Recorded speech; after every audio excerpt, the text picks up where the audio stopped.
Hey everybody, it's Emily. Welcome to another Grass River microclass. So I don't know about you guys, but my news channels have been inundated recently with this impending doom sort of news about the Brood 10 cicada emergence for 2021.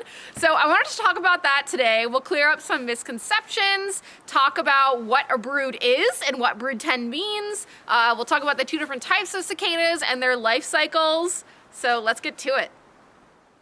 All right, so let's talk about the two major types of cicadas that we have in the eastern US first, because that sort of underpins this whole discussion.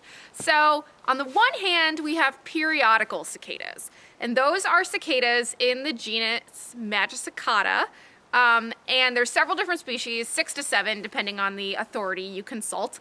But they're called periodical cicadas because they emerge periodically. So they spend either 13 or 17 years under the ground in the soil as nymphs, feeding on the sap of tree roots.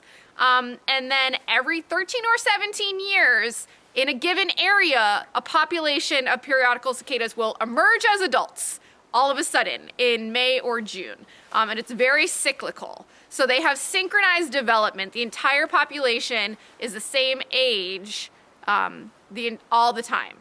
On the other hand, we have annual cicadas, and as their name suggests, they emerge annually. And I don't mean that they all only live 1 year and emerge annually, but I mean like different subsets or age classes of the population emerge every year. So it's kind of the same as any other animal population where there's not synchronous development. The entire population is not the same age all the time. And annual cicadas are, as you might expect, in a different genus. They actually are comprised of several different genera. They also, as I mentioned, live underground as nymphs for the first period of their life. The several species of annual cicadas that we have in Michigan usually live underground as nymphs for 3 to 4 years before they emerge as adults. Some other differences between periodical and annual cicadas is that they look different. Periodical cicadas are much more dramatic looking. They're dark-bodied, almost black with red eyes, and then they've got these red veins on their wings, so that definitely plays into the public imagination of them, I think, adds to their folklore and their mystique. And then annual cicadas look much more unremarkable. I'd say they're generally just sort of a greenish brown. So I mentioned broods earlier. So what is going to happen this coming late spring, early summer is that brood 10 of the periodical cicadas will emerge. All right, so broods. So a brood is the suite of those periodical cicada species in the Cicada genus, the suite of those species that are living in any given area.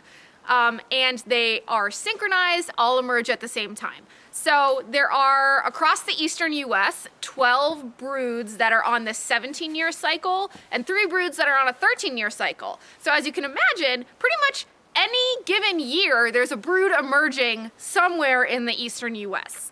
I think the reason that Brood 10 gets so much publicity is because it is one of the largest in terms of geographical regions. So Brood 10 covers everything from south into Georgia, north to New York, west to Illinois, parts of southern Michigan. And these broods aren't like mutually exclusive. Like, you know, Illinois is part of several broods. The broods overlap a little bit, but Brood 10 is definitely one of the biggest ones. And all the broods are denoted by numbers that are written as Roman numerals. So if you see Brood 10 written, it's usually written as Brood capital X. And what happens is in the late spring, early summer, as soon as the soil 8 inches underground, which is kind of where their layer, where those cicada nymphs are living, when that soil reaches 64 degrees Fahrenheit, the cicadas sort of know that it's time to emerge. That's what triggers the emergence.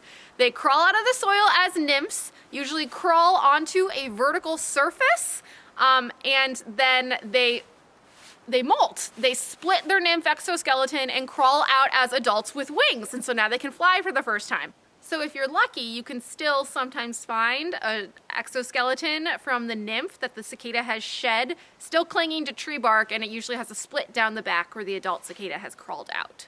And they spend 2 to 4 weeks up in the tree canopy. The males are buzzing away, which I think is also why there's so much public attention on this, is because it can be kind of a nuisance. These periodical cicadas, especially, there can be as many as like 1.5 million in 1 acre. But the distribution is really patchy across the brood area, but it can get that packed and crowded. So the males are singing to attract the females. They mate. The female lays eggs in a crack in tree bark, in sort of like a tree limb, usually up in the canopy. The eggs hatch. The nymphs drop to the ground, burrow into the soil, where they will spend the next 13 or 17 years feeding. And so this is different than the annual cicadas. So this periodical cicada cycle is kind of happening on top of, it's overlaid onto the cycle of annual cicadas, which, you know, also buzz and also emerge from the soil, but those emerge, as we talked about, every year, and it's usually later in the year too. It's sort of like the dog days of summer, you know. I associate that like drone of the cicadas singing with like July and August and the real hot time of the summer. All right, so we've talked about the specifics of how these broods work. Let's talk about why they exist in the first place. Why would cicadas evolve, periodical cicadas evolve to all emerge at once? And it all has to do with the fact that they're super vulnerable to predation. They're basically sitting ducks up there in the tree canopy, singing away super loud if you're a male, and if you're a female, you're next to the males that are super loud, and they basically have no defenses. And so it all has to do with predator satiation. So they all emerge at once to literally overwhelm the predators. The predators cannot eat 1.5 million of these bugs in a single acre, and so some of them survive to pass on their genes. So super cool evolutionary adaptation.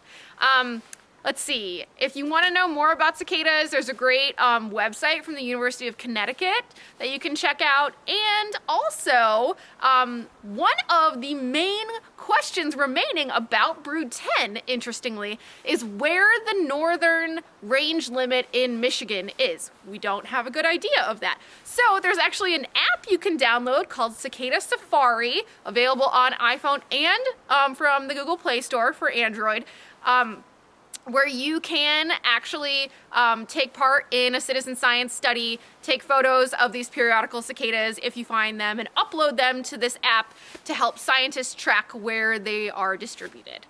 All right, that's it for me today. Have a great week, everybody. I'll see you next time. Bye.